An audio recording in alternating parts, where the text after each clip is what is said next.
하나님 사랑과 은혜를 부어 주시옵소서. 예수님 이름으로 기도합니다. 아멘. 사무엘상 17장 41절에서 50절 말씀 보겠습니다.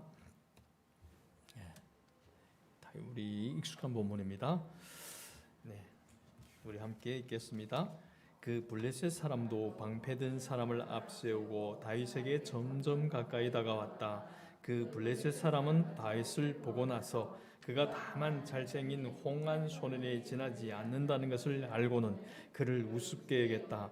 그 블레셋 사람은 다윗에게 막대기를 들고 나에게 나오다니 네가 나를 개로 여기는 것이냐 하고 묻고는 자기 신들의 이름으로 다윗을 저주했다.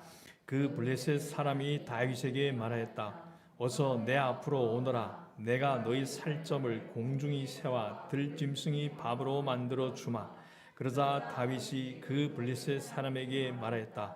너는 칼을 차고 창을 메고 투창을 들고 나에게로 나왔으나 나는 내가 모욕하는 이스라엘 군대의 하나님 곧 만군의 주님의 이름을 의지하고 너에게로 나왔다. 주님께서 너를 나의 손에 넘겨주실 터이니 내가 오늘 너를 쳐서 내 머리를 베고 블레셋 사람이 죽음을 모조리 공중의 새와 땅이 들짐승에게 밥으로 주어서 온 세상이 이스라엘이 하나님을 알게 하겠다. 또 주님께서는 칼이나 창 따위를 쓰셔서 구원하시는 것이 아니라는 것을 여기에 모인 이 온 무리가 알게 하겠다. 전쟁에서 이기고 지는 것은 주님께 달린 것이다. 주님께서 너희를 모조리 우리 손에 넘겨주실 것이다. 드디어 그 블레셋 사람이 몸을 움직여 다윗에게 점점 가까이 다가오자 다윗은 재빠르게 그 블레셋 사람이 서 있는 대열 쪽으로 달려가면서 주머니에 손을 넣어 돌을 하나 꺼낸 다음 그 돌을 무림매로 던져서 그 블레셋 사람이 이마를 맞추었다. 골리앗이 이마에 돌을 맞고 땅바닥에 쓰러졌다. 이렇게 다윗은 무림매와 돌 하나로 그 블레셋 사람을 이겼다. 그는 칼도 들고 가지 않고 그 블레셋 사람을 죽였다. 아멘. 네, 참 우리 너무나 또 익숙한 또 본문입니다. 네, 우리 오늘 또 새로운 시각으로 이 본문을 바라보는 은혜가 여러분에게 임하기 바랍니다. 자, 오늘은 재난을 극복한 한 사람에 대해서 여러분과 함께 나누고자 합니다. 자, 이 사울이 이스라엘 초대 왕으로 다스리고 있을 때 지중해 연안 블레셋과 이스라엘 사이에서 전쟁이 일어났습니다. 사울은 보통 남자보다 어깨가 하나 더 컸습니다. 키가 약 1m 90cm, 센치라는 게 센티미터가 정확합니다. 센티미터 정도로 추정합니다. 자, 이스라엘 사람들이 보기에는 정말 어떻습니까? 그 당시에 190이면 지금도 190이면 큰 키잖아요. 그러면 얼마나 위압감을 주는 왕이었겠습니까? 그런데 이 이스라엘이 이 정말 멋쟁이 큰 190짜리 이 사울 왕도 세계의 최장신 골리앗이 앞에 서면 평범한 그 키 정도에 그치지 않았습니다. 블레셋 사람이 골리앗 키는 6규빗 한 뼘, 6규빗 한 뼘. 이 규빗은 계산하게 되면 약 지금 6규빗은 오늘날로 계산하게 되면 2m 70cm. 그래서 그리고 한 뼘이라 했잖아요. 그럼 한 뼘을 한 30cm로 우리가 잡으면 약 3m 정도라고 합니다. 키가. 네, 3m 한번 생각해 보십시오. 네. 어마어마하겠죠, 키가. 네. 또한 골리앗은 요즘에도 3m대는 거의는 보기 드물잖아요. 2m 이상이라도 굉장히 큰 사람으로 하는데 이 골리앗은 키가 오늘날로 환산하게 되면 약 3m 정도로 추정하고 있습니다. 또한 골리앗은 노트구에 비늘 갑옷을 입고 배틀책 같은 창자루를 들고 있었습니다. 그 앞에 또 방패를 든 장신이 군이 또 한 사람 있었습니다. 그 그림 보여주세요. 한 사람 있었습니다. 자, 요렇게 방패 또 이렇게 지고 있었습니다. 자, 이 거인 골리앗이 이스라엘 군대를 향해서 고함을 지르면서 1대1 대결을 신청했습니다. 여러분 고전 사극을 잘 보시는가요? 고전 사극을 보게 되면 보통 예전에는 장수들이 나와 1대1로 이렇게 신청합니다. 결투를. 예, 골리앗이 나와서 1대1 대결을 신청했습니다. 예. 근데 또 어떤 사람들은 이럴 수 있습니까? 생각할 수 있습니다. 그러면 우리가 사람은 숫자로 확 밀어버리면 안 될까? 근데 이 군대 숫자로 봐도 이스라엘이 군대가 숫자로 밀렸습니다. 예. 그렇다 보니까 이 골리앗하고 싸울 이런 또한 거의 뭐 한 2m 정도나 뭐 비슷한 키 정도, 체력 정도의 그 장수도 없고 숫자적으로도 군대의 숫자적으로도 밀리니까 정말 진퇴 양난의 위기 속에 빠졌습니다. 전 국가적인 재난, 전쟁 재난 속에 처해 있었습니다. 그래서 이러한 국가적인 전쟁 재난 속에서 있을 때 누가 이 전쟁 상황을 극복해 나갈 것인가? 어떤 사람을 통해서 이러한 재난을 극복해 나가는가? 우리 오늘 본문을 통해서 잘 관찰해 봅시다. 들여다봅시다. 오늘 본문에는 전혀 예상치 못한 한 사람이 등장합니다. 사실 제가 본 무협지나 이 전쟁의 영화를 보게 되면 이러한 위기 상황에는 보통 어떤 사람이 인물이 나오냐면 산속에서 한 10년 정도거나 유명한 스승 밑에서 무예를 칼고 닦은 사람이 이때 다 뭐 칼을 들고 나오거나 이렇게 해서 이 적장의 수급을 딱 따는 이런 그것이 이어져야 굉장히 우리 상식에는 맞습니다. 그런데 우리 예상을 뛰어넘어서 꼬마 목동이 등장합니다. 목동. 예. 그것도 그 가정에서는 별 볼일 없는 막내예요. 어떻게 어느 정도 볼일 없냐? 아버지가 이 막내가 있는지도 잘 몰라요. 사무엘 선지자가 그 다윗 가문에 기름 부어 갔어요. 하나님 감동을 받아서. 예. 근데 이 아들도 아니고 저 아들도 아니고 계속 그러다가 마지막에 더 음미하니까 그 다음에 생각나는 겁니다. 아버지에게도 그렇게 존재감이 크지 않는 이런 아이가 등장합니다. 이 위기 속에서. 자, 또 이 다윗은 그날따라 이 형들에게 음식을 갖다 주려고 갔습니다. 또 그 전에도 그렇게 계속 이렇게 자신이 그 목장과 전쟁터 사이를 왕래하며 이런 심부름을 했습니다. 또 그날따라 또 갔죠. 그날 다윗이 전장에 도착했을 때 마침 골리앗이 40일째 아침 저녁으로 이스라엘 군대에 도전을 걸어오고 있었습니다. 40일째 하루 이틀도 아니고 40일. 근데 세계의 이 최장 신인 이 거인이 고함 앞에서 이스라엘 군인들은 다 기겁하고 어떻습니까? 도망을 쳤습니다. 누구도 하나 나가서 그 사람하고 싸울 엄두를 내지 못했습니다. 그런데 다 이 어른들, 군인들이 잘 훈련된 이 군인들이 다 두려워하고 공포 속에 빠졌는데 유독 한 사람은 그러한 공포의 분위기 속에 흔들리지 않습니다. 그 사람이 바로 오늘 나오는 목동 다윗이었습니다.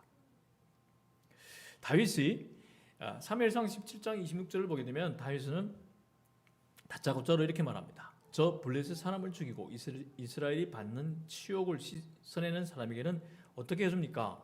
군인들이 그 골리앗을 보고서 저 골리앗을 죽이면 어떠한 대우를 해준다. 그래서 다짜고짜 물어봅니다. 그래서 25절에 보게 되면 누구든지 저자를 죽이면 많은 상을 내리실 뿐만 아니라 임금님이 사유로 삼으시고 그의 집안에는 모든 세금을 면제해 주겠다고 하셨네. 오죽하면 정말 얼만큼 위기겠습니까? 오죽하면 자기 딸을 내주겠다. 저자를 죽인 자에게 자기 딸을 사유로 삼겠다. 하겠습니까? 궁지에 몰릴 대로 몰렸겠죠. 그런데 이 목동 소년 다윗은 사울 왕이 준다는 이 상금에는 관심이 별로 없었습니다. 이 본문을 잘 보게 되면 다윗이 관심은 따로 있었습니다. 우리가 26절 뒷부분 내용을 보면 저 할례도 받지 않은 블레셋 녀석이 무엇이기에 살아계시는 하나님을 섬기는 군인들을 이렇게 모욕하는 것입니까? 다윗이 이 말에 마태왕 엘리압은 화를 내며 꾸짖었습니다. 너는 어쩌자가 여기까지 내려왔느냐? 들판에 있는 몇 마리도 안 되는 양은 누구에게 떠맡겨 놓았느냐? 이 건방지고 고집센 녀석아, 내가 전쟁 구경을 하려고 내려온 것을 누가 모를 줄 아느냐? 네. 이 형은 잘생겼어요. 눈에 좀 사람들 눈에 좀 튀는. 그런데 사무엘도 이 가문에 이 형한테 기름을 부어줘야 되는데 다윗한테 별 볼일 없는 막내 동생한테 기름 부어줬어요. 그러니까 이 소남이 딱 쌓여져 있는데, 아니 이놈이 또 와서 또 자기들은 지금 두려워서 떨면서 움츠리고 있잖아요. 안 좋은 모습을 지금 드러내고 있는데 또 와서 이렇게 당찬 모습을 드러내니까 열받은 거예요. 그래서 이 수십만의 정예 군사들이 벌벌 떨고 있고 이 왕 사울 왕조차도 공포에 사려져 있을 때 별 볼 일 없는 이 꼬맹이가, 막내 동생이, 막둥이가 큰 소리를 치으니 얼마나 이 형으로서 기가 막혔겠습니까? 또 열받았겠죠. 이 큰형님은 다윗이 믿음보다는 다윗이 표현하는 이 행동을 보고 다윗을 어떻습니까? 곧바로 판단합니다. 건방지다. 너 정말 건방지다. 네.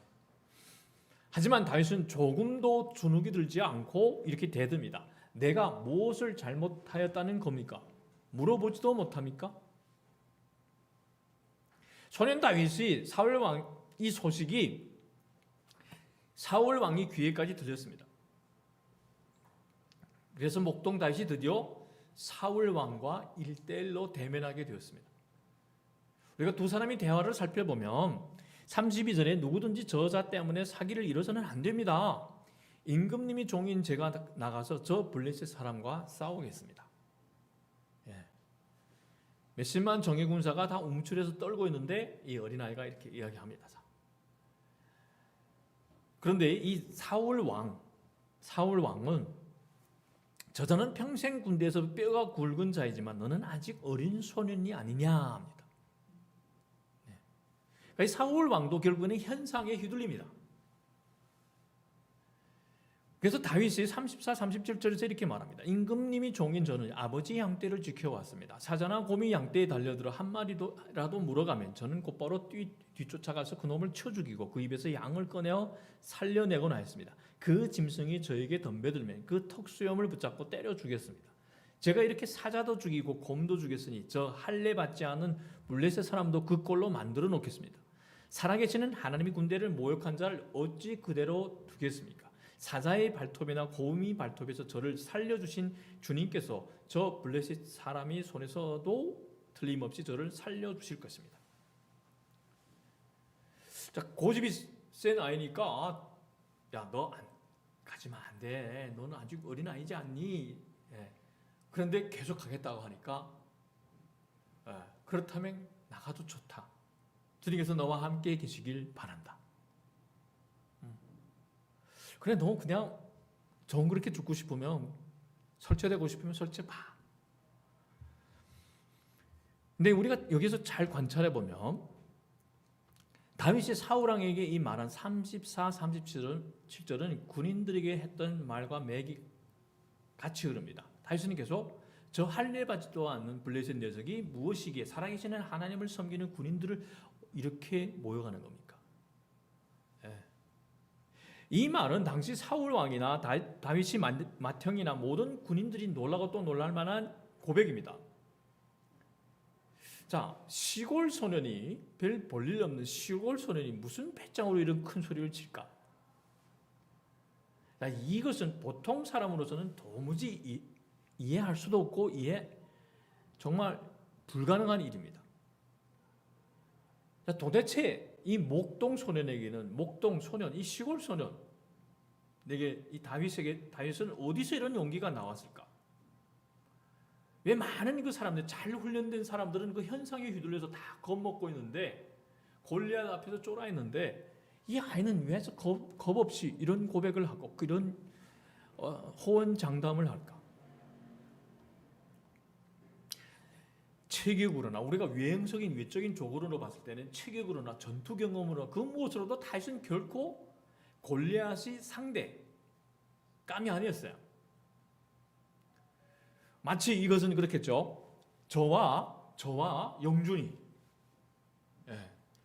영준이가 저한테 도전장을 1대1 목사님 옛날에 조금 젊을 때 싸움 해봤다며 제가 도전장 하겠습니다. 물론 영준이가 어릴 때부터 오기석 집사님을 통해서 어떤 무술을 계속해서 비법을 딱 준비해뒀다면 모르겠는데 그냥 갑자기 제 간증을 듣자 갑자기 도전장을 내밀었어요. 그러면 딱 이 게임이 안 되잖아. 근데 이게 조금 더 쉽게 하느라고 그렇게 했는데 이해해 주시고 정말 싸운다는 게 아닙니다. 여러분이 저 오늘 너무나 피곤해하니까 조금 자, 다윗은 이 전쟁에서 이기고 지는 것은 주님께 달렸다. 그래서 이 전투는 내가 하는 것이 아니라 결국에는 여호와 하나님이 골리앗을 상대할 것이라는 이런 그의 믿음이 고백에서 이 용기가 나올 수 있다는 것을 우리는 관찰해서 볼 수 있습니다. 자, 사울 왕은 다윗이 겁없는 모습을 보면서 그래 아무리 말려도 안 돼요. 이 어린아이가 지금 어른들이 체면이 아니잖아요. 어떻게 보게 되면 잘 훈련된 이 군사들이 쫄아 있는데 이 어린아이가 계속 떠들며 군영에서 다니니까 말려도 안 돼. 그래 나는 이제 이미 할 거 다 했어. 그래 너 나가서 오도마다 터져서 병신이 되든지 죽든지 그건 내 일이 아니야. 나는 할 거 다 했다. 그리고 내보냈어. 그러면서 또 사울은 이거 함부로 내보냈다가 뭘까요? 이 아이를 또 다윗의 아버지가 이렇게 또 이야기를 주잖아. 우리 왕은 정말 너무나 정이 없어요. 이 어린 아이를 내보면서 어떻게 하면 갑옷도 안 입혀보내고 무기도 안 들려보내가지고 우리 다윗이 맞아 죽었어요. 이렇게 또 그 핑계거리를 주면 안 되기 때문에 자기 이 장비도 이렇게 주면서 입어봐라. 근데 어린아이가 그 큰 장비를 키가 190대는 사실 만약에 우리가 상식적으로 생각해 보십시오. 정말 다윗을 사랑한다면 뭔가 체형이 왜소한 사람이 그 갑옷을 가져다 가서 맞춰 입으려고 하겠는데 자기 190짜리 그 군장비를 주면서 너 입어봐. 이 어린아이가 입어보니까 그게 얼마나 거추장스러워 대배. 더 무거워요. 철 갑옷을 입으니까. 그러니까 벗어버립니다. 그래서 다윗은 늘 하던 대로 목동이 지팡이를 들고 시냇가에 가서 돌 5개를 골라서 자기가 메고 다니던 그 목동이 도구인 주머니에 넣은 다음에 자기가 쓰던 이 무림매, 세번행에서는 무림매라는데 이 그 돌팔매, 돌을 이렇게 감아가지고 이렇게 돌리다가 탁 던지는 거예요. 들고 그 블레셋 사람에게 가까이 나갔습니다. 골리앗은 자신을 향해 걸어오는 다윗을 보고 나서 그가 그만 잘생긴 얼굴은 자기보다 잘생겼어요. 얼굴이 좀 붉고 잘생긴 소년이 지나다는 걸 알고 굉장히 우습게 여겼습니다. 그래서 말합니다. 화가 나서 막대기를 들고 나에게 나오다니 네가 나를 개로 여기는 것이냐. 골리앗은 자기 신들이 이름으로 다윗을 막 저주합니다. 얼마나 화났겠어요. 어린아이가 겁도 없이. 그러면서 44절에 어서 내 앞으로 오라. 내가 너의 살점을 공중이 새와 들짐승이 밥으로 만들어주마. 아예 그냥 갈기갈기 그냥 찢어버리는 이런 기세예요. 다윗의 형들과 기타 군인들도 사울 왕이 보기에는 외적으로 봤을 때 다윗은 너무나 초라했습니다. 더군다나 세계에서 제일 커요. 그 당시에 3m 정도는 이 장신 앞에 있는데 한 주먹감도 되지 않는 거지. 그러나 다윗은 전혀 위축되지 않고 당당하게 말합니다. 우리가 사무엘상 17장 45절에서 47절을 보면 제가 읽어드리겠습니다. 너는 칼을 차고 창을 메고 투창을 들고 내게로 나왔으나 나는 내가 모욕하는 이스라엘 군대의 하나님 곧 만군의 주님이 이름을 의지하고 내게로 왔다. 주님께서 너를 나의 손에 넘겨주실 터이니 내가 오늘 너를 쳐서 내 머리를 베고 블레셋 사람이 죽음을 모조리 공중이 새와 땅이 들 짐승에게 밥으로 주어서 온 세상이 이스라엘 하나님을 알게 하겠다. 또 주님께서는 칼이나 창 따위를 쓰셔서 구원하시는 것이 아니라는 것을 여기에 모인 이 온 무리가 알게 하겠다. 전쟁에서 이기고 지는 것은 주님께 달린 것이다. 주님께서 너희를 모조리 우리 손에 넘겨주실 것이다. 예언적인 선포를 합니다. 이미 전쟁 게임 끝이라는 거예요. 전쟁이 이겨지는 것은 주님이야. 자, 골리앗은 콧방귀를 뀌면서 다윗에게 점점 다가갔습니다. 다윗은 재빠르게 그 블레셋 사람이 서 있는 대열 쪽으로 달려가면서 주머니에 있는 돌을 꺼내서 돌을 하나 꺼낸 다음에 그 돌을 이 무림의 돌팔매에 감아서 던져버립니다. 그 돌이 날아가서 이마를 맞춰버립니다. 골리앗이 이마에 돌을 맞고 땅바닥에 쓰러졌습니다. 여러분 생각해보세요. 3m짜리 그 되는 거인이 넘어져요. 아마 그냥 완전히 쿵 하는 소리가 났겠죠. 완전히. 예. 그리고 곧바로 달려가서 그 골리앗이 칼집에서 칼을 꺼내서 그의 목을 잘라 죽여버립니다. 이 세계 최장신 골리앗이 거의 무적인 이 골리앗이 쓰러지자 블레셋 군인들이 걸음아 날 살려라고 모두 주랭랑을 쳤습니다.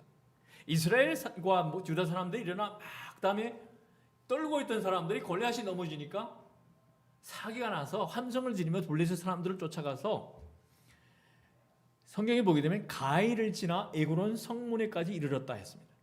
그래서 그 칼에 찔려 죽은 블레셋 사람의 죽음이 사라임에서 가드와 에그론에 이르기까지 온 길에 널렸다. 그냥 시체 더미예요. 막 겁이나 달아나는데 뒤에서 막 활 쏘고 뭐 투창하고 뭐 찔러대고 이러니까 그냥 길이 그냥 그들이 사는 그 성까지 그냥 길의 시체 더미예요. 또 다윗은 승리 기념물로 골리앗의 머리를 가지고 예루살렘으로 왔습니다. 그리고 그 골리앗의 무기들은 장막에 간직했습니다. 자, 여기서 우리는 한 사람이 보여집니다. 한 사람. 그 한 사람이 이스라엘을 전쟁이 재난으로부터 건져내 줬습니다. 성경의 역사를 우리가 가만히 들여다보면요, 한 사람이 매우 중요합니다. 한 사람. 소년 노예였던 요셉 한 사람이 자기 종족 전체를 기근과 재난으로부터 구출했습니다. 자, 노인 목자였던 모세 한 사람이 민족 전체를 애굽의 노예 생활로부터 구출했습니다. 그러면 여러분 나이 먹어서 그냥 편안하게 생각이 아니라 노년이 돼도 내가 하나님께 쓰임 받는다는 것을 알아야 합니다. 노년이 됐을 때 여러분을 통해서 어떤 역사가 일어날지 어떻게 압니까? 또 우리 구주 되신 예수 그리스도 이 한 분이 하나님이 택하신 모든 백성을 죄와 사망과 지옥의 권세에서 해방시켜 주시고 구원해 주십니다. 한 사람. 이게 한 사람의 역사가 그렇게 중요하다 이겁니다. 자, 한 사람이 이렇게 결정적으로 중요합니다. 우리 예상을 뛰어넘어 하나님은 노인, 노예, 목동, 평범한 목수의 이 아들을 들어서 사용하십니다. 예수님도 이 땅에 있을 때 신분이 평범한 목수의 아들이에요. 평범한 목수의 아버지처럼. 자, 그러하기에 절대 나 자신을 가볍게 보면 된다? 안 된다. 뭐 학위, 석사, 박사 학위 뭐 없어요. 나는 가문에 빽이 없어요. 키도 190이 안 돼요. 뭐 이런 외형적인 조건에 눌려서는 안 된다 이겁니다. 여러분도 주님이 원하는 때 중요한 그 한 사람이 될 수 있다는 것을 명심해야 합니다. 다윗이 골리앗을 이긴 것은 결국 여호와 하나님 때문입니다. 하나님의 능력 때문입니다. 다윗이 하나님의 특별한 능력을 체험한 것은 다윗이 모든 상황 속에서도 흔들리지 않는 믿음 때문입니다. 하나님께서 이 다윗의 믿음을 기쁘게 보시고 그를 사용하셔서 골리앗을 물리치게 하신 것입니다. 다윗이 예수 그리스도의 예표로서 예수 그리스도를 미리 보여줄 뿐만 아니라 구약에서 우리도 다윗처럼 믿음이 있으면 하나님의 특별한 능력을 체험할 수 있다는 것이 오늘 이 성경 본문이 우리에게 코로나 위기 속에 처해 있는 우리에게 주는 교훈이요 또한 도전입니다. 역대지하 우리가 16장 9절에 보게 되면 주님께서는 그 눈으로 온 땅을 두루 살피셔서 전심전력으로 주님께 매달리는 이들을 힘있게 해줍니다. 주님께서는 지금도 계속 살피면서 전심전력으로 100% 온전하게 그냥 세상 한 다리 교회 한 다리 이런 게 아니라 전심전력으로 주님께 매달리는 이들을 힘있게 해줍니다. 자, 우리가 보십시오. 교회를 다녔지만 위에서 힘이 없고 픽픽픽 쓰러지는 사람들 있잖아요. 그 사람들은 전심전력이 아니에요. 양다리 걸치는 인생, 삼다리 걸치는 인생을 살기 때문에 전에 힘이 없어요. 근데 전심전력으로 주님께 매달리는 이들은 힘있게 해주십니다. 다윗 옆에 사울도 있었고 다윗의 형들과 수십만의 군인들이 있었습니다. 그러나 그들 중 다윗과 같은 믿음을 가진 사람은 단 한 사람도 없었습니다. 다 상황에 휘둘렸어요. 자, 보십시오. 코로나라는 이 사람, 이 거인 골리앗 앞에서 다 흔들려요. 다. 그런데 하나님은 그 한 사람을 본다는 겁니다. 전심전력으로 찾는 그 사람. 자, 우리는 흔히 믿음은 똑같다고 생각할 수 있습니다. 아, 나도 주님 만났어요. 나도 같이 기도해요. 교만이 있잖아요. 어느 정도 초신자일 때는 정말 잘 들어요. 어느 정도 크고 나면 목사님 나도 알요. 저도 기도해볼게요. 이렇게 가르치면 잘 안 듣기 시작해요. 믿음도 똑같다고 생각해요. 왜냐하면 또 우리가 세상에서 신학을 이렇게 가르쳐요. 예수를 믿으면 동일한 성령을 받았고 그렇기 때문에 성령이 모든 신자에게 주신 능력을 똑같다고 하는 경향이 있습니다. 똑같지 않아요? 정말 그럴까요? 자, 모든 교회가 다 예수를 믿기 때문에 그들의 믿음도 같고 능력도 같다고 또 요즘의 신학은 세상 신학은 또 강조합니다. 그런데 우리가 요한계시록을 보게 되면요. 요한계시록은 7개의 교회가 나옵니다. 그러면서 7개의 교회를 비교합니다. 그중에 우리가 보게 되면 빌라델비아 교회와 라오디게아 교회를 비교하는 것을 우리가 예를 하나 들면 똑같지 않음을 볼 수 있습니다. 빌라델비아 교회는 목숨을 걸고 주님을 믿는 교회입니다. 그래서 내가 힘은 적으나 내 말을 지켜 내 이름을 모른다고 하지 않았다는 주님이 칭찬을 받습니다. 그래서 주님은 빌라델비아 교회에 내가 너를 사랑하였다는 것을 알게 하겠다. 자, 라도디게아 교회는 미지근한 믿음을 갖고 있었어요. 근데 우리 오늘날 말하게 되면 굉장히 부유한 교회예요. 외적으로도 이겠잖아. 오늘날 말하면 소위 대형 교회라고 할 수 있어요. 근데 스스로 부자라서 아무것도 부족한 것이 없다고 자기 만족에 빠져있기 때문에 우리 교회는 굉장히 유명해, 풍족해. 많은 사람들이 모여. 근데 요한계시록 3장 16절 보게 되면 나는 너를 내 입에서 뱉어버리겠다. 미지근한 신앙. 그러한 책망을, 경고를 듣습니다. 자, 빌라델비아 교회와 라오디게아 교회는 믿음이 똑같지 않았고 주님께서 역사하시는 능력도 똑같지 않았습니다. 자, 두 교회의 믿음은 있었지만 그 질과 양의 차이는 하늘과 땅의 차이와 같았고 영적인 사명을 감당하는 능력의 차이도 그처럼 달랐습니다. 우리는 겉으로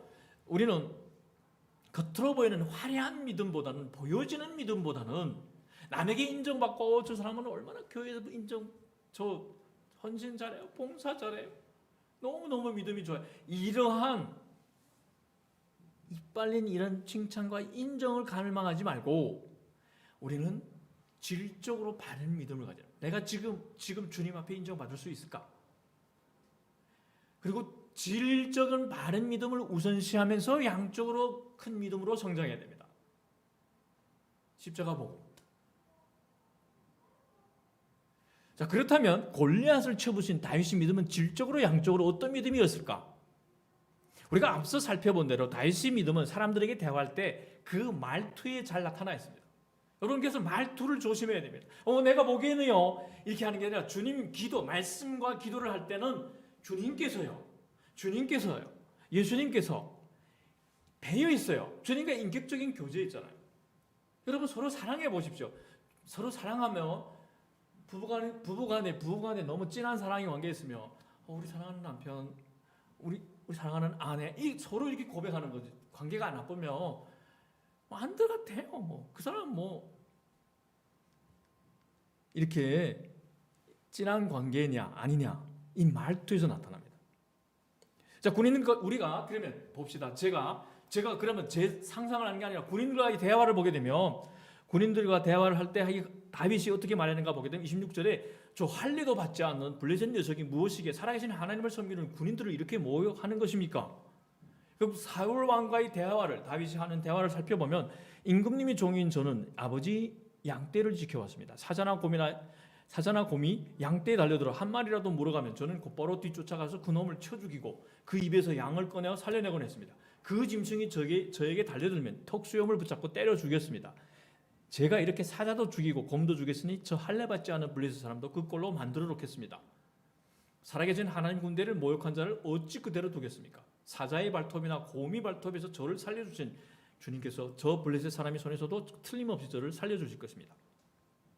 자, 골리앗과의 대화를 보겠습니다. 다윗이 영화 장면처럼 생각하시고, 자, 골리앗 앞에서 섰어요. 대화. 자, 너는 칼을 차고 창을 메고 투창을 들고 나에게로 왔으나 나는 너희가 모욕하는 이스라엘 군대의 하나님 곧 만군의 주님의 이름을 의지하고 너에게 나왔다.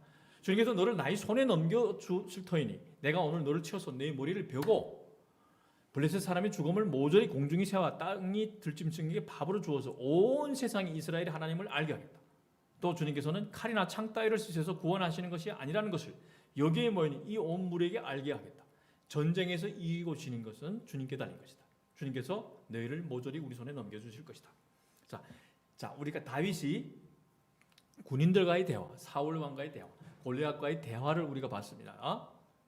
자, 이 다윗의 말투 속에 무엇이 부각되어 있습니까? 다윗이 왜 이렇게 화냅니까? 누가 모욕받아요? 하나님.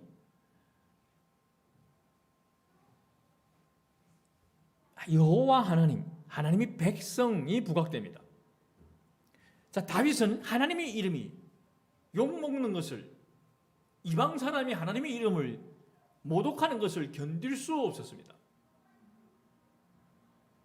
살아계신 하나님의 백성들을 멸시하는 것을 참을 수 없었습니다. 한마디로 다윗은 하나님의 영광과 백성들의 안전을, 자기 민족의 안전을 최우선에 두었습니다.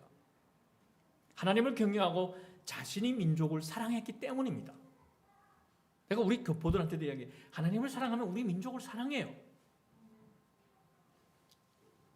국적이라는 이인데 우리는 하늘나라 국적이지. 세상적인 이 국적에 매이지 말고 자기 민족을 사랑해야 됩니다. 민족을. 마치 그거예요. 내가 내 가족을 사랑하지 못하면 남의 가족을 사랑한다는 이거는 뻥치는 거예요. 눈 뜨고 뻥치는 거예요. 내가 내 아들도 내 딸도 사랑하지 못하는데 어디 나가서 남의 아들 남의 딸을 안고 저리 사랑한다고 눈물 뚝 떨구면 그건 말이 되나요? 한국교회뿐만 아니라 세계적인 미국 교회나 이런 선교를 잘한다는 이 세계적인 교회들이 다 무너진 이유가 내 남편은 보면 저희 원수, 내 딸, 내 아들 보게 되면 저 골칫덩어리 내는 안 나왔더라면 내가 지금 이렇게 안 살았어 이렇게 말하면서 아프리카나 선교제에 가서는 남의 아들, 남의 딸을 안고 울어. 결국에는 쇼를 하다 온 거예요. 쇼를 하다. 그러니까 교회가 다 이게 추락되는 거 아니에요. 사랑은 어디서부터? 내가 서 있는 그 자리부터, 내 가정에서부터. 그게 진짜 사랑이에요. 밖에 나가서 아무리 사랑한다. 그게 아니라는 거예요. 우리가 이번에 이제 제가 주일날에 사진도 보여줄 것입니다. 주님께서 자꾸 이 어려운 교회에다 이렇게 흘러보내라는 거예요. 그런 마음을 주셨잖아요. 그래서 사실 예전 같으라면 인간관계를 통해서 아는 교단, 아는 사람한테 흘러보내. 지금까지 우리는 다 이렇게 아는 사람들한테 흘러보냈잖아요. 근데 정말 기도하면서 가운데 사람을 통해서 전혀 모르는 그 교회, 폐허가 되는 그 교회가 문 닫지 않기를 바라는. 제가 전화드렸습니다. 제가 직접 눈으로는 보지 못했지만 목사님이 흐르는 그 눈물이 보이는 것 같았어요. 그 절망 속에서, 좌절의 속에 있는데 작은 교회가, 그것도 큰 교회가 아니고 작은 교회가 감사헌금을 흘러보내겠다고. 그것도 어떻게 보게 되면 규모, 개척교회 사이즈에서는 그 적지 않은 이런 헌금이에요. 숫자가 그래도 몇백이라는 것 자체가. 그러면서 저 사진 다 찍어 보내고 그분이 또 긴 답장을 보내왔습니다. 제가 이제 주일날에 보여드리겠지만 그분이 막 그 전화 저쪽에서 너무나 떨리는 그 목소리 들으면서 저도 눈물 나더라고요. 하나님 기뻐하시는구나. 하나님 우리 교회를 기뻐하시는구나. 다시 교회를 세우고 다시 교회가 일어나는 것을 하나님이 얼마나 원하는구나 라는 것을 느꼈습니다. 골리앗이 이 도전은 단순히 사울 왕과 이스라엘 군대와 다윗에 대한 도전이 아니었습니다. 골리앗의 도전은 만군의 하나님, 온 우주의 통치자 여호와 하나님에 대한 도전이었습니다. 다윗은 자기 민족이 살아계신 하나님, 여호와 하나님과 그 언약을 맺고 있는 선택된 백성이라는 것에 대한 확신이 있었습니다. 이 골리앗이 40일 동안 아침 저녁으로 하나님과 그 백성을 모욕하고 있는데 소위 하나님의 선택을 받은 사울 왕과 이 이스라엘 군대는, 하나님을 위해서 싸우는 이 군대는 겁을 먹고 피하기 바빴습니다. 그러나 이 한 시골 목동 소년은 이 하나님의 영광이 짓밟히는 것을, 하나님의 백성에게 침을 뱉는 이 골리앗을 참아 볼 수 없었습니다. 그 속에서는 불이 끓어 올랐습니다. 너무나 화난 거예요. 그 어른들이 위축되어 있는 이 모습에 이 어린 소년이 너무 화났어요. 겁먹고 떠는 모습에 다윗은 하나님을 영화롭게 하고 자신의 민족들을 사랑하면서 하나님께서 온 천하에 살아계신 하나님으로 그 영광을 드러낼 것이라는 확신이 누구보다 강하게 있었습니다. 하나님께서 평소에 자신을 곰과 사자의 발톱에서 건져 주셨기 때문에 골리앗으로부터도 건져 주실 것에 대한 확신이 있었습니다. 여기서 우리는 무슨 포인트냐? 평소에 우리가 하나님을 경험하는 것이 이렇게 중요합니다. 일생에서, 사소한 일에서. 자, 다윗은 자기 지식이나 체력이나 경험이나 실력을 위해서 겁없이 막 설치된 게 아니었어요. 다윗은 소년 목동이라는 자기 분수도 모르고 막 날뛰는 좀 도라이가 아니었어요. 다윗은 또한 충동적으로 큰 소리 친 거 아니에요. 허풍을 떤 게 아닙니다. 다윗은 그의 평소의 일상의 삶에서 오직 하나님만 의지하고 하나님의 그 크신 능력을 경험했기 때문에 담력과 용기와 확신이 넘쳐서 이 고백을 했던 겁니다. 숨막히는 역경 속에서도 살아계신 전능하신 하나님만 그냥 믿으면 하나님께서 얼마나 놀라운 일을 이루시는지를 분명히 보게 됩니다. 문제는 왜서 우리가 보지 못하냐? 너무 똑똑해요. 우리가 스마트해졌어요. 스마트폰을 쥐고 있다가 지난번에 우리 하주가 굉장히 놀라운 그 장면을 봤어요. 스마트폰을 자꾸 이렇게 보다 보면 여기 막 벌레가 먹은 것처럼 뇌가 그렇게 썩는 것처럼 그렇게 된대. 그래서 충격을 먹어서 내가 이제 앞으로는 좀 시간을 줄여야 되겠다. 너무나 주님이 하셨다. 주님이 하셨구나. 우리 하주를 만져줬구나. 그렇습니다. 정말 스마트해지는 게 아니라 세상 사람들이 보기에는 정말 아둔 않을 정도로 그냥 단순하게 믿는 거예요. 죽으면 죽으리라. 하나님께서 그러면 그렇게 단순하게 어린아이처럼 하나님을 단순하게 바라보면 하나님이 놀라운 일을 이루시는 것을 보게 됩니다. 다윗을 보아도 그렇고 유기성 목사님이나 그 몇백억이 되는 빚이 있잖아요. 아이고 유 목사님이 선교지를 갈 때는 너무나 좋았다. 교회를 떠나니까. 교회를 떠나면 빚 안 생하게 돼. 선교지 가서 너무 은혜 받아. 복음을 전할 때는 선교지에서 막 뜨겁게 완 치유의 역사가 일어나잖아요. 그러면 얼마나 뜨거워나요. 그런데 비행기에 한국에 돌아오는 순간에 막 가슴이 옥죄나요. 이번 달에 그 이자는 또 어떻게 갚지? 이 빚 때문에. 근데 어느 순간에 내가 할 수 있는 건 아무것도 없구나. 하나님이 하셔야 되구나. 그냥 다 내려놓으니까 하나님이 이루셨잖아요. 오늘날의 산업국제교회가. 저도 오늘날에 지금까지 이루어지기까지 참 많은 그 연단과 훈련을 거쳤습니다. 제가 우리 오집사님이나 기타 우리 성도님들을 아주 엄하게 제가 이렇게 훈련시키잖아요. 제가 받은 훈련에 비하면 여러분이 훈련은 한 10분의 1 정도 돼요. 10분의 1 정도. 참 많은 훈련을 거쳤어요. 그런데 가면 갈수록 제 믿음이 더 단단해지고 더 하나님을 의지하고 더 사랑하게 돼요. 이 다윗도 평소에 아주 정말 강도 높은 훈련을 받은 거예요. 다윗은 살아계신 전능하신 하나님을 계산적으로 믿지 않았습니다. 내가 이렇게 하게 되면 야 이렇게 요만큼 헌금하고 요만큼 성경 읽고 요만큼 기도하게 되면 하나님이 나에게 뭔가 떡고물이라도 아니면 우리 집에 어떠한 문제를 해결해 주겠지 이런 계산이 전혀 없었습니다. 그냥 100% 믿었어요. 그냥. 순수했어요. 그러했기 때문에 이스라엘 나라를 재난으로부터 구할 수 있었습니다. 소년 다윗이 살아계시는 전능하신 하나님에 대한 큰 믿음으로 담대하게 돌진하여 골리앗을 물리친 것은 하루아침에 된 것이 아닙니다. 다윗이 큰 믿음은 그가 평소에 하나님께서 자기에게 맡겨진 지극히 작은 일에 충성하면서 하나님께서 일하시는 모습을 많이 경험했기 때문에 생긴 것입니다.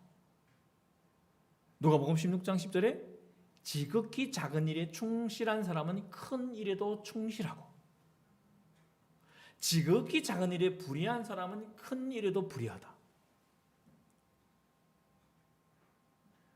여러분이 청소를 하는 것을 우습게 보지 말아요.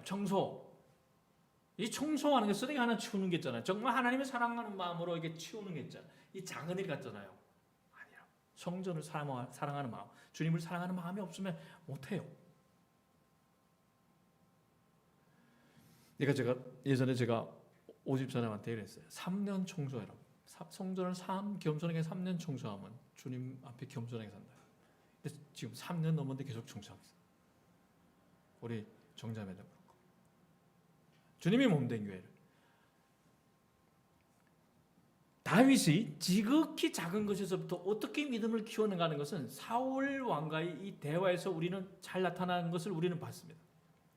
다윗은 평소에 목동물이라면서 사자와 곰이 양 새끼를 물어갈 때 따라가서 그것을 잡고 얼마나 자기 맡은 일에 충성합니까? 아니 물어가면 놔두면 되잖아요. 내가 소년이잖아요. 사자와 곰, 이 양. 내가 사자와 곰 입에서 어떻게 양을 지켜냅니까? 그냥 이렇게 눈 딱 감으면 되잖아요. 근데 끝까지 따라갔어요. 그래서 다윗에게 덤벼들면 다윗은 무모하게 그러는 게 아니라 그들이 약점, 턱수염을 붙잡고 때려 죽였어요. 이것은 목숨을 걸지 않으면 할 수 없는 행동입니다. 자기가 맡은 일에 충성. 다윗은 이러한 위험 속에서 살아계신 전능하신 하나님께서 자신을 구원해 주시는 것을 늘 위기 상황 때마다 경험했어요. 다윗은 평소 양치기로도 체험하는 하나님이 체험이 늘어날수록 믿음이 점점 굳건해지고 커갔어요.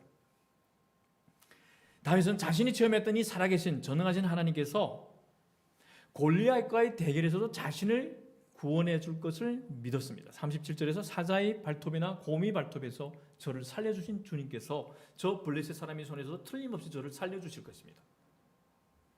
다윗이 골리앗을 보고도 두려워하지 않는 것은 평소에 일상에서 하나님을 만나는 그 경험을 많이 했기 때문입니다.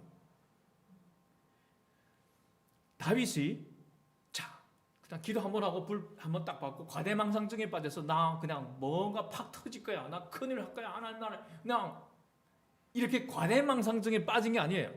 작은 일에서부터 충성했습니다.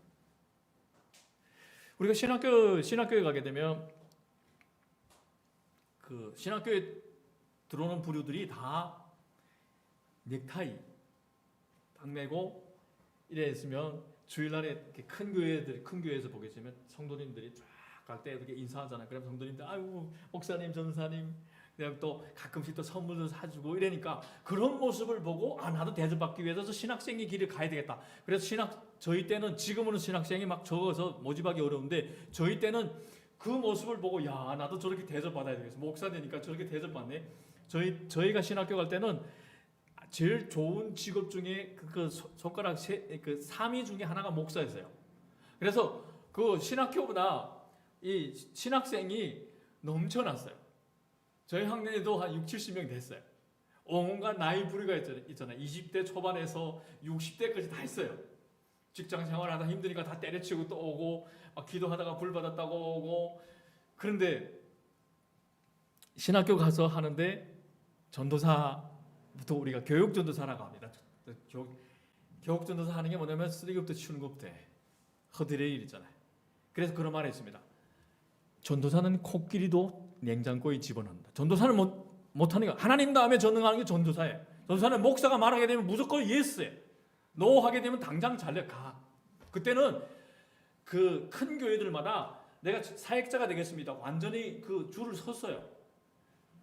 제가 큰 딸이 태어났을 때 받은 사례비가 얼마인지 압니까? 30만이에요. 30만. 그것도 줄 섰어요. 줄 섰어. 30만. 예.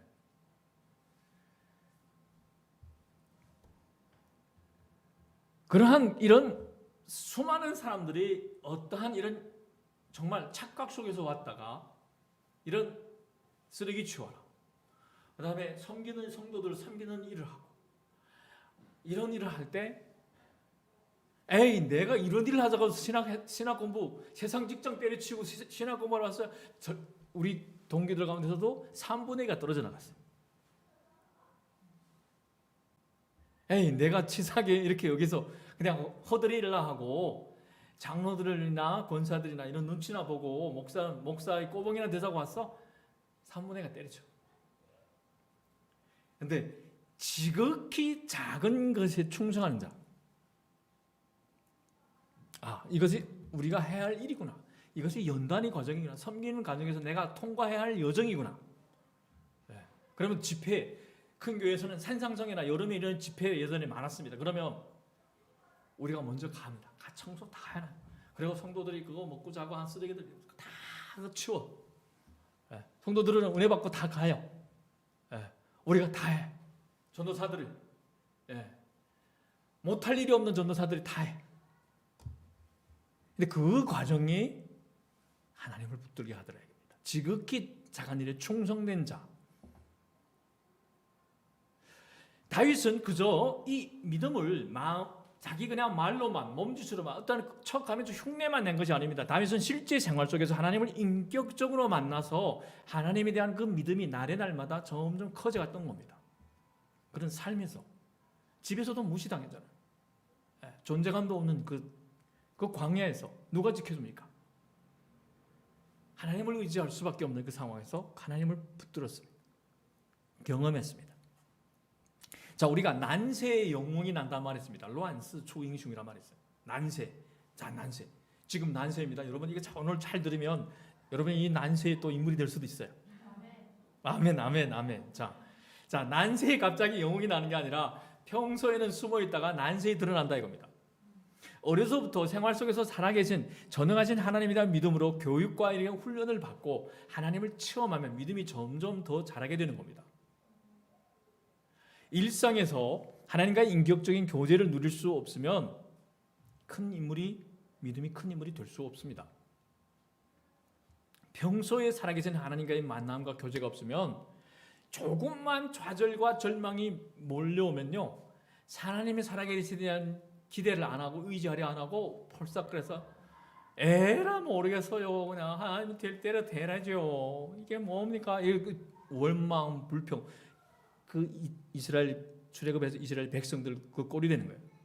수많은 기적을 경험했는데 또 문제 생기면 에이 모르겠어요. 근데 그런 사람은 결코 다윗처럼 사자의 발톱이나 곰이 발톱에서 저를 살려준 주님께서 저 블레셋 사람의 손에서도 틀림없이 저를 살려주실 것입니다 라는 고백을 선포를 할 수 없습니다. 다윗은 매일의 삶 속에서 그 광야에서 살아계신 전능하신 하나님을 체험했기 때문에 평소에 자기에게 익숙한 방식으로 골리앗을 향해서 돌진해 갔습니다. 그냥 단순한 충동적이 아니에요. 늘 평소에 하나님을 의지하면서 이 사자와 곰과 싸운 그 용기를 가지고 하나님이 지켜주는 걸 경험했기 때문에 다윗은 평소에 자신이 체력이나 지식이나 기술로 사자나 곰을 쳐 죽인 것이 아닙니다. 그것은 하나님의 능력이었습니다. 그를 통해 나타난 하나님의 능력 때문에 45, 47절에 나는 내가 모욕하는 이스라엘 군대의 하나님 곧 만군의 주의 이름을 의지하고 너에게로 나왔다. 야, 나 평소에 사자 곰 때려 죽인 놈이야. 한번 맞자 몰래 이러지 않았어요. 나는 이스라엘 군대의 하나님 만군의 주님의 이름을 의지하고 너에게 왔다. 하나님께 먼저 영광 돌립니다. 그리고 전쟁에서 이기고지는 것은 주님께 달린 거다. 상황에 따라 상황이 결정하는 거 아니. 자, 우리가 지금 보잖아요. 세계 2위 러시아. 우리가 보기에는 그냥 몇 날 만에 다 전쟁이 게임 끝날 줄 알았어요. 근데 핵무기 또 제 세계에서 제일 많고 뭐 첨단 이런 전쟁의 무기들이 있다 하는데 지금 우크라이나에서 진흙탕에 빠져 있잖아요. 근데 하나님이 그것을 그렇게 가능하게 한 거예요. 많은 이들이 그 선교사들도 그 현장에서 지키고 있고 교회를 지키고 있고 많은 사람들이 또 기도하고 있어요. 전 세계적으로 이 우크라이나를 위한 그 기도 얼마나 간절하게 이루어지고 있습니까? 평소에 주님과의 인격적인 교제를 누리지 못하면요, 골리앗만 보고 하나님을 보지 못하고 의지하지도 못합니다. 다윗처럼 평소에 주님을 의지하는 그 매일의 훈련이 우리로 하여금 그 다윗처럼 골리앗을 만났을 때 반응하게 하는 큰 믿음을 가지게 합니다. 평소의 일상 속에서 하나님을 보지 못하는 것은 믿음의 눈이 멀었거나 흐려졌기 때문입니다. 내가 말씀과 기도를 소외하게 되면 어떻죠? 눈이 침침해는 안 보여 하나님. 말씀과 기도에 깨어있는 사람은 믿음의 눈이 열려서 살아계신 하나님을 일상에서 늘 선명하게 봅니다. 영적인 양식을 계속 먹잖아요. 여러분 함께 안 먹으면 막 허기지잖아요. 영이 양식을 먹지 않은데 어떻게 침침해 잘 볼 수 있어요? 기도 안 하는데 어떻게 하나님을 볼 수 있어요? 어떻게 하나님의 호흡이 느껴집니까? 이제는 스스로가 밥을 챙겨주면 알아서 먹어야 돼요. 저도 요즘에 그걸 훈련합니다. 이제는 나이 먹으면서 밥을 해놓으면 자기들 가서 떠서 먹는 훈련이 예전에는 가만히 앉아 있었어요. 이제는 떠서 먹어야 돼. 그걸 아침에 내가 올려놓으면 여러분 스스로 찾아서 세 가지 요리를 제가 올려놓잖아요. 여러분 그거 한가운데 하나 자기에게 맞는 거 하나 요리 하나 먹으십시오. 어느 날 제가 이렇게 생각하다가 그 맥체인 통독을 제가 이렇게 성경대학 쪽으로 이렇게 올려놨잖아요. 우리 정자매나 이런 분들은 또 맥체인이 그동안 이쪽 일반 통독을 한 분들한테는 또 이게 어려울 수 있구나. 그러면 또 여호수아 이 간단하게 한눈에 볼 수 있는, 여러분 또 이렇게 짧은 거 좋아하잖아요. 그러면 한눈에 볼 수 있는 걸 그거 이렇게 하나 만들어 세 가지 요리를 해놨잖아요. 그러면 나에게 맞는 것을 해보라. 결국에는 뭐냐, 하나님 예수님께 초점 맞추는 구속사적인 이 성경 읽기와 이 예수님께 초점 맞추는 기도가 이루어져야 됩니다.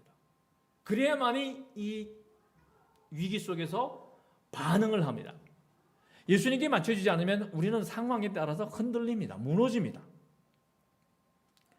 그래서 믿음의 눈이 열려있는 이 다윗은 늘 하나님을 모든 이 인생의 광야 속에서 그 양을 치면서 위기에 노출되어 있는데 하나님이 그의 보호막이 되고 하나님을 바라보는 이 훈련이 된 이 다윗은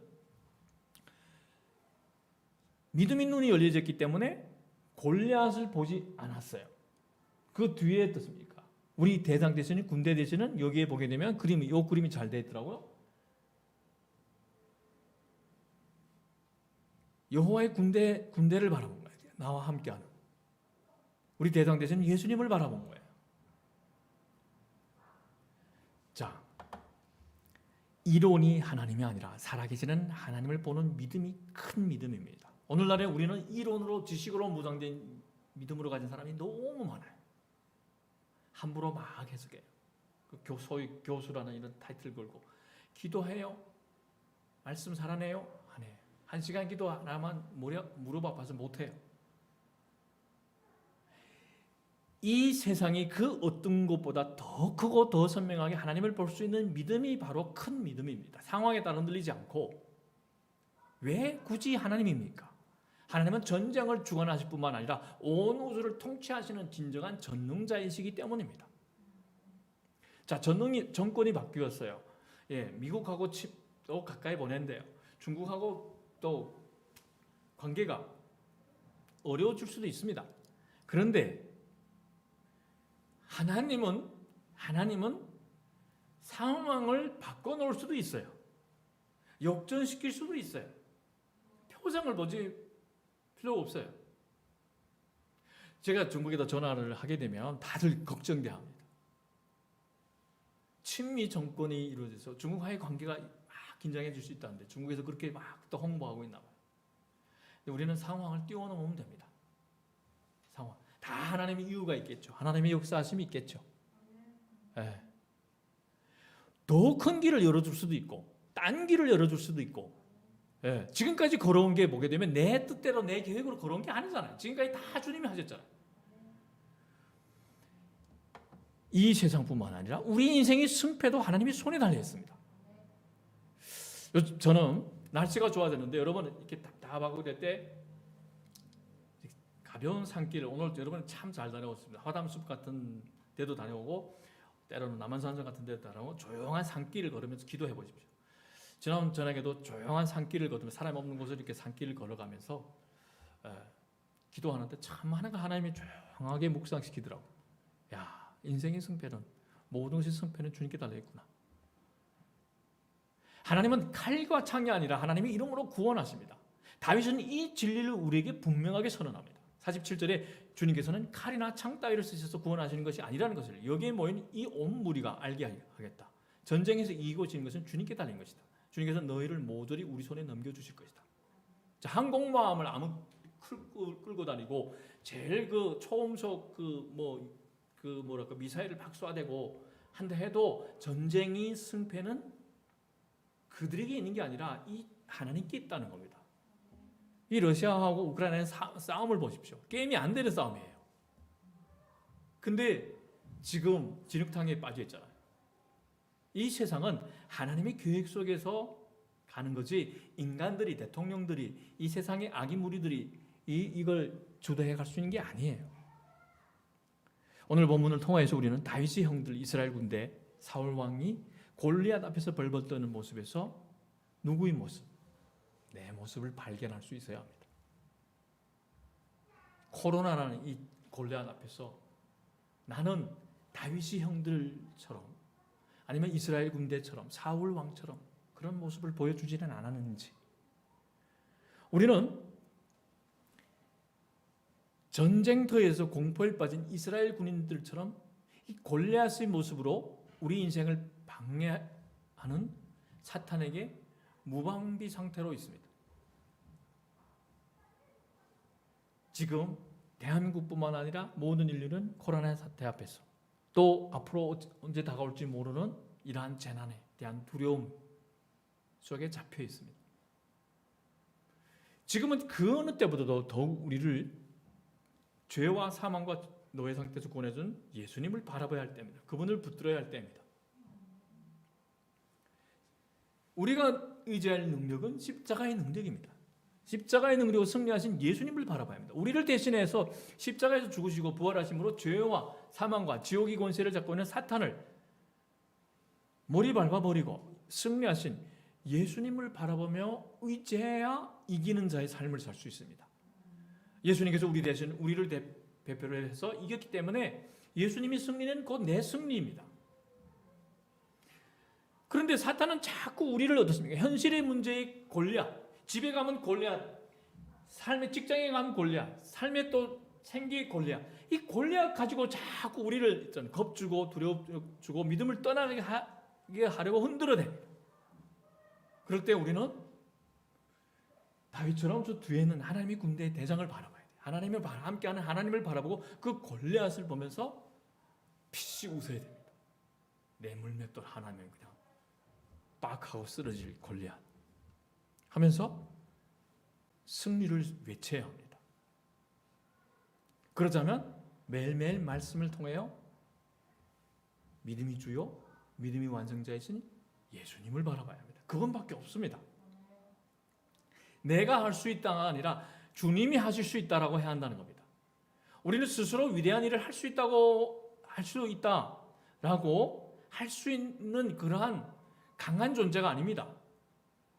우리는 그저 빌립보서 4장 13절 말씀처럼 내게 능력 주시는 예수 그리스도 안에서 내가 모든 일을 할 수 있다고 고백할 수 있는, 주님을 의지하지 않고서는 아무것도 할 수 없는 연약한 존재입니다.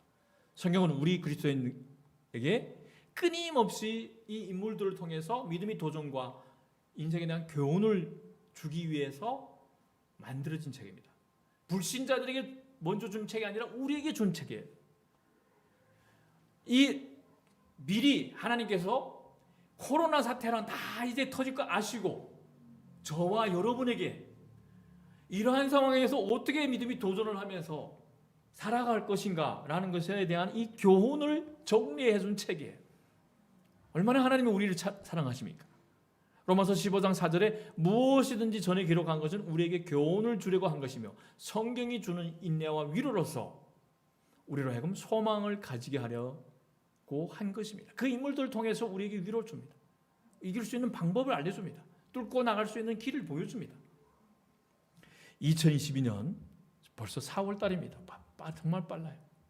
왜 이렇게 빠른지. 막 30km 가다 이제 4월 달에는 40km를 막 세월이 빨리 달려가는, 이제 5월 달에 50km, 5월 달에 60km. 2020년에 이제 후딱 지나갈 것 같습니다. 2022년 남은 날들 쪽에서 우리 여호와 하나님을 의지하고 골리앗을 물리친 그 큰 믿음의 용사인 다윗과 우리 믿음의 창시자요 완성자이신 예수 그리스도를 우리가 24시간 바라보며 매일 믿음의 근육을 키워나갑시다. 오늘 우리가 하남숲 가봤는데 어떻습니까? 평소에 근육이 없으니까 조금만 걸으니까 막 다리가 떨리잖아요. 경치는 좋은데 육신이 따라가지 않아요. 예. 따라왔어요. 대단해요. 믿음의 근육이 키워졌네. 자, 우리 믿음의 근육을 키워야 됩니다. 매일매일 믿음의 근육을 키워야 됩니다. 자, 지극히 평범한 하루의 일상 속에서도 항상 말씀과 기도로 내 속에서 역사하시는 예수 그리스도의 은혜로운 능력을 체험해야 합니다. 여러분이 파종선교사들이 매일 아멘 아멘 하다가 여러분이 침침하니까 다 같이 침침해져요. 여러분이 매일매일 말씀과 기도를 하면서 아멘 주님 기도합니다 이렇게 해보십시오. 그러면 그분들이 여기에서 1년 있다가 하면서 야 전하는 교회 갔더니만 나는 하나님을 매일매일 말씀과 기도 1시간 이상 하게 됐어. 이러한 간증이 전해져야 됩니다. 여러분을 통해서. 자, 이제는 일어납시다. 부활절이 되고 있습니다. 이제 부활해야 돼.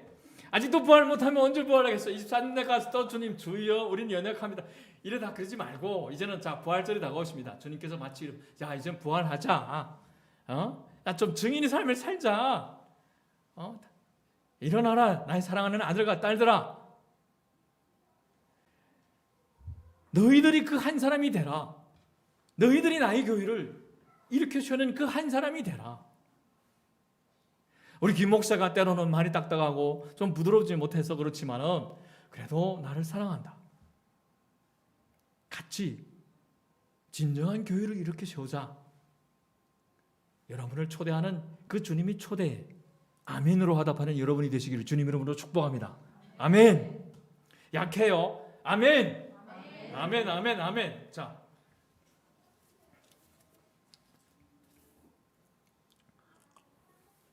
자, 우리 기도합시다. 나에게 능력 주시는 예수 그리스도 안에서 제가 모든 것을 감당할 수 있습니다. 나에게 능력 주시는 예수 그리스도를 힘입어서 나는 모든 환경을 넉넉하게 감당할 수 있습니다. 이 고백이 이제 2022년 남은 날들 속에 저희 고백이 되게 해주시옵소서. 평소에 다윗처럼 사자의 발톱과 곰이 발톱에서 건져내서는 하나님을 체험하여 재난을 극복한 다윗과 같은 한 사람으로 저희 믿음을 주님 붙들어 주시옵소서. 우리 영원한 구원이 표대되는 예수님을 24시간 바라보면서 예수님을 닮아가게 붙들어 주시옵소서. 골리앗 같은 무시무시한 재난 앞에서도 그 문제 속에서도 환경 속에서도 모든 사람이 공포와 절망에 빠질지라도 나만은 다윗처럼 모든 것을 넉넉하게 주님을 의지하며 감당해야 할 수 있는 그런 믿음이 용사로 살게 해 주시옵소서. 존귀하신 예수